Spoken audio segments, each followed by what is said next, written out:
One night I was out drinking with a few friends when I came home to my place and my car was gone. And in classic 23-year-old fashion, the first thing I did was call my mom.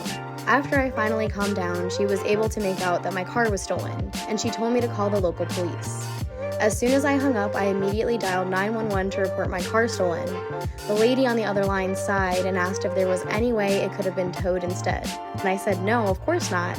I checked the sign and street cleaning is on Thursdays. To which she informed me that it was indeed Thursday and maybe I had my days mixed up. Oops. She politely told me to Google tow companies in the area before hanging up. I called around to a few different tow companies before finding my car.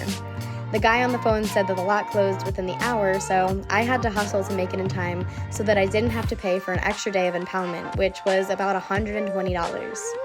I pulled up the directions on my phone and started running as fast as I could. But the running only lasted for a few blocks before I was winded, and when I looked down at my phone, it was on about 2% battery. I knew there was absolutely no way I would be able to make it to the lot before my phone died, so I started to panic again. I looked around at my surroundings, hoping that I could find somebody to give me directions, and I walked into the only open business, a pizza place. I went inside and told them my story, and instead of giving me directions, they offered me a ride. I agreed, but I had to wait for the next order to be ready so that the driver could kill two birds with one stone.